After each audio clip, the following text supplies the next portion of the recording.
Hey guys, it's Randy Knapp. Randy Knapp with KnappStudios.com.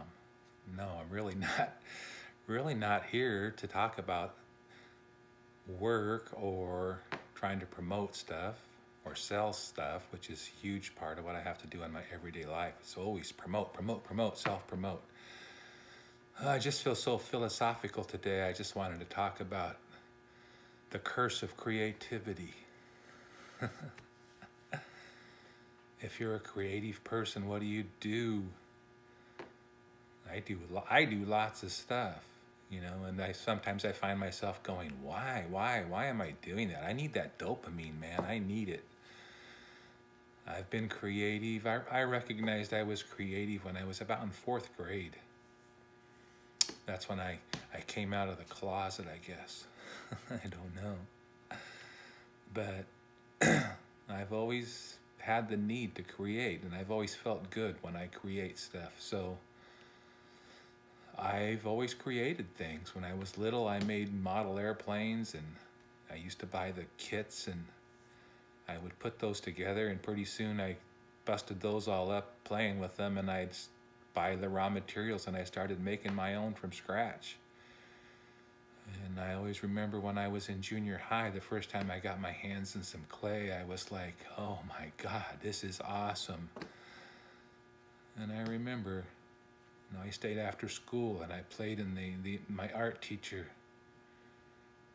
She let me play after school. She left the school. She left me unattended at the school, which is probably being thrown in jail for today. But she left me, and I made stuff in the clay studio after school by myself. It was awesome.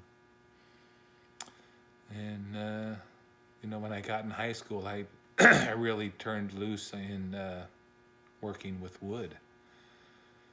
Since I had an awesome shop teacher in high school, and my senior year I was the teacher's assistant because I'd taken every wood class I could consume. I loved it.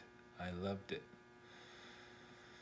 And then when I started my working career, I worked in the glass shop for 10 years, and I felt, you know, it wasn't enough for me. That I made a decent living, and I was able to, you know, I had my family going at that time, and I was able to make a living, but it wasn't enough. I needed to create stuff, so, you know, I started working at home, creating stuff at home.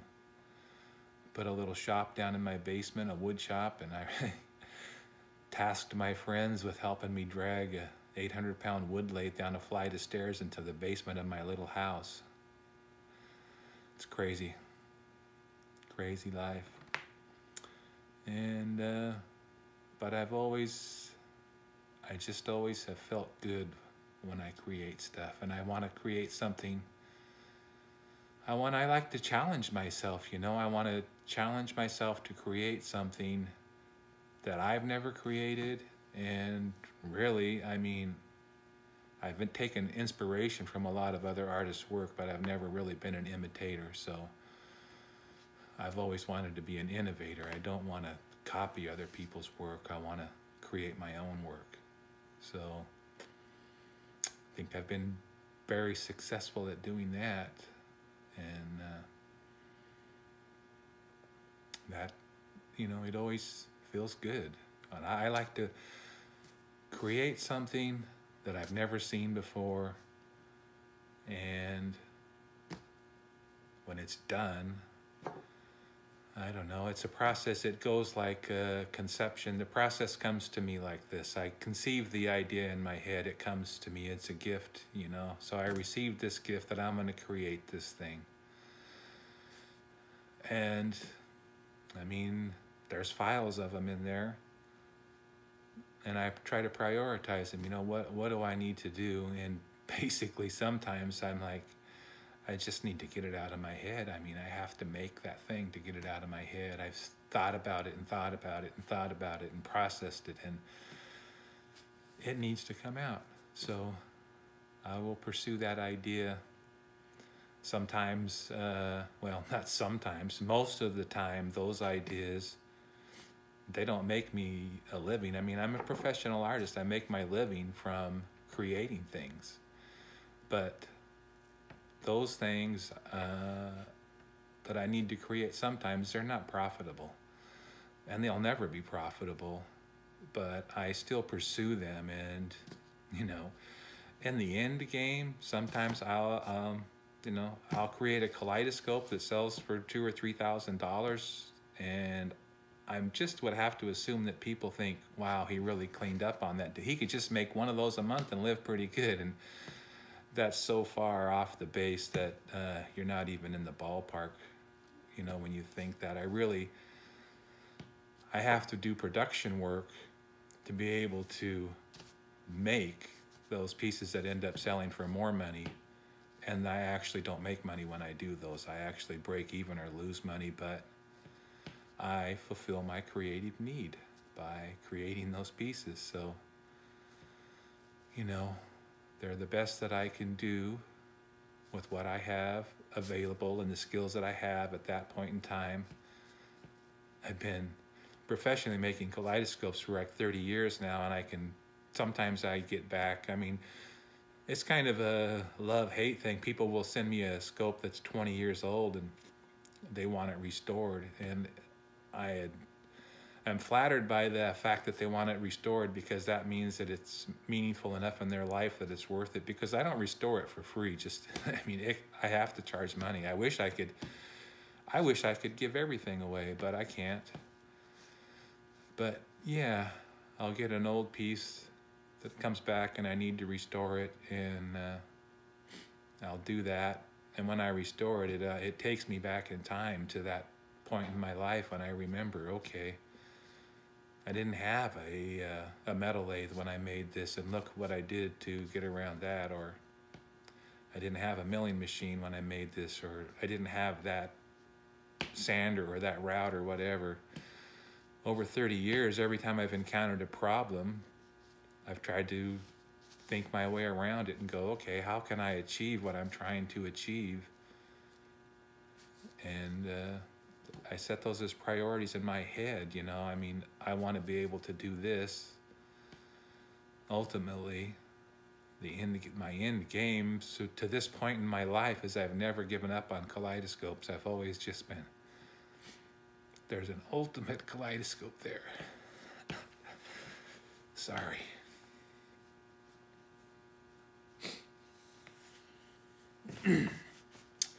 The older I get, the older I grow, the more in tune with my inner feelings, and I see a big picture of my life and what I've done and what I'm still doing and where I'm going. And it's a beautiful thing, but it's so emotional. I mean, it just tears me up sometimes when I think about, you know, some of the things that I've done, and it's second love in my life. So I can get all worked up about it, but right now I'm working on a great project.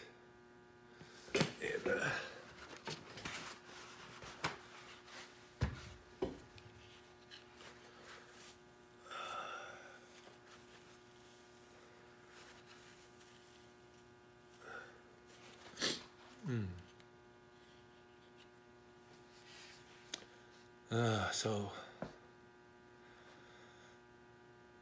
I think I kind of lost where I was at and all that emotion there, but it's pretty much being a creative person, having the need to fulfill that drive. When I fulfill that drive, then I feel good. But I think it's kind of like a drug addict or an alcoholic must feel. Once I've pursued a project, I've stored it, taken it out of storage, put it into motion, and then there's the struggle. Yeah, that's the other thing I wanted to talk about. There's the struggle to get there, because sometimes I think I trip over my own feet and I make it harder than it has to be, but by God, I felt that struggle to get there, and I'm going to savor that struggle all the way.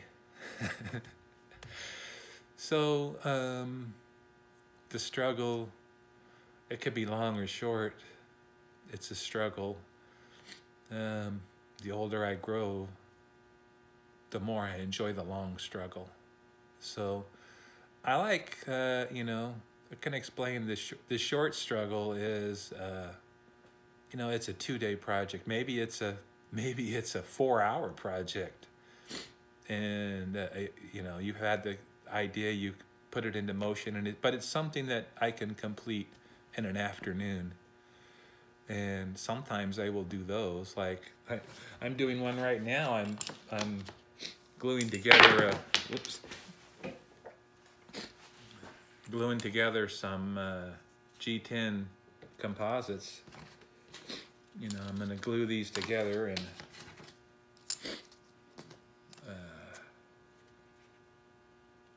I'm going to glue these up, and they're going to be a bead, a fiberglass bead.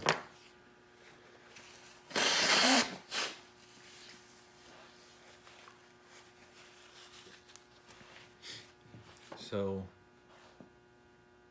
I love to make beads. Are they financially profitable? No. Could I possibly, oh, I've got one on right now. Could I sell this bead and make any money off of it? No, I couldn't. I mean, this is such a waste of time in a time-dollar management situation. It's a waste of time. But do I love this bead? Yes, I do. I resin impregnated the wood to, you know, so it wouldn't shrink or swell. It's laminated G10 fiberglass, which is like ballistically strong. And so that's the kind of project I can do, and it gives me that short burst of endorphins that gets me through on a long project. But like I said, the older I've grown, the more willing I am to go the long game. So I've got, you know, like a project going right now for a new handheld, a tabletop handheld model that's, I've been on it for a month in my spare time. So, you know, I do production work part of the day, and I'll do that project a couple hours a day, and maybe I'll work on it all weekend and then go back to production through the week. But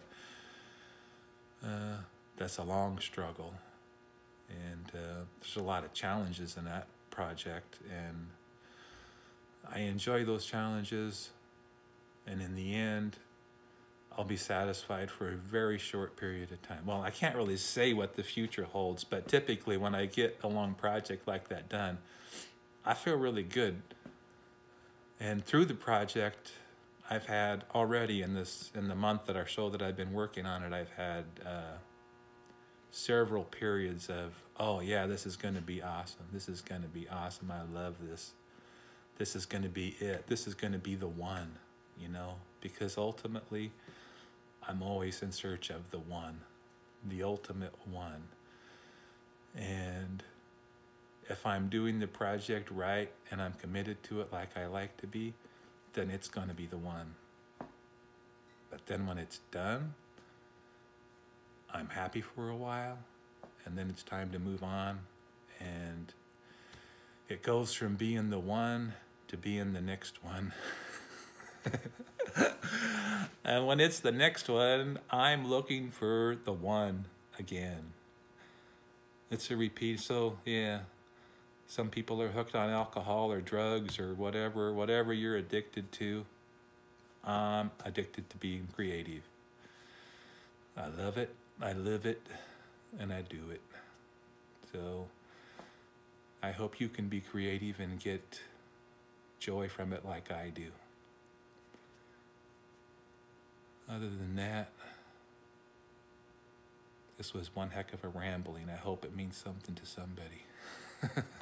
See you later.